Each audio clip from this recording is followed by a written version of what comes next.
this is Ed with DF4, and I'm going to do the last video in the series here, and it's going to be tips on trapping with the DF4. There's a couple things that you should understand. One we went over in the last video, and that's basically that your deadfall needs to be 2 to 3 times the weight of your prey.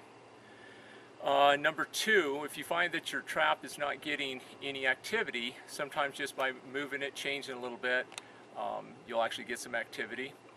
Number three, understand your prey. Do a little bit of research, figure out what their eating habits are, what time of day they're out, the weight, these types of things. So anyway, what I'm going to do is demonstrate how to set these deadfall traps using weight instead of bait, or combination of, and also motion. So let me show you here. Okay, what we have here is a couple treadles. Basically what a treadle is basically a platform, and when it's given downward pressure it actually activates something.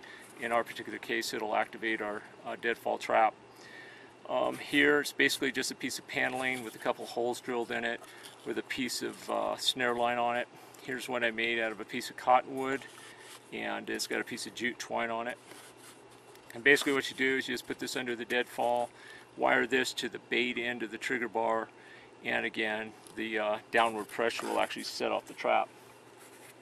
Here I've just got a simple stake and a piece of snare wire that's attached to it, and you'll just pound the stake into the ground and wire this to the bait end of the trigger bar. And what that does is when there's sideways movement on the trigger bar, this gives downward pressure on it, and that will activate the actual trap. So, okay, what we have here with the first trap is one that is activated by sideways motion. And I've got the stake knocked down into the ground down here, and then a piece of snare wire that goes up and ties off to the bait end of the trigger bar. And what happens is when your critter comes walking through and kind of pushes it, see here, it actually activates the trap. The next one I got here is based on downward pressure, and it uses the treadle. And I kind of have a little recess, dug out in the ground there. And when the little critter comes through, he actually touches it, and downward pressure sets it off. The next one here is with the live trap, and this one's great for catching birds. And what you would do is just kind of throw a bunch of bird seed in there, and just the weight of the bird will actually just set this off. Okay, so those are the two types of motion traps. Now you can use them in conjunction with bait, or just motion themselves. Now here, this is a problem sometimes you run into, is you'll come up to your deadfall trap the next day and it's not set off, but the trigger system, whether it's out of sticks or DF4, they'll actually be spun around 180 degrees or off to the side or whatever, and it didn't get set off. So what you can do is actually pound a couple stakes in the ground, and that'll actually keep it from spinning. And then that way you can kind of focus your prey underneath your actual deadfall.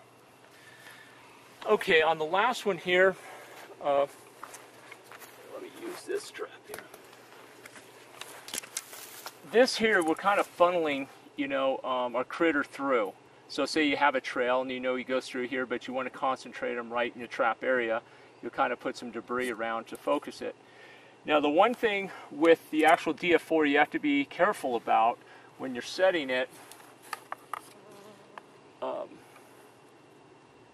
is that you want to make sure that there's a clearing here and all the way back, because if you don't, what will happen is when it's set off, it'll come down and actually hit like this, and it'll actually bend your trigger bar. So again, just make sure you got a kind of a clearing in the middle, and just set your trap like that. Okay, so that basically concludes our trapping tips. And if you have any questions or comments, please list them below. And I want to thank you for listening.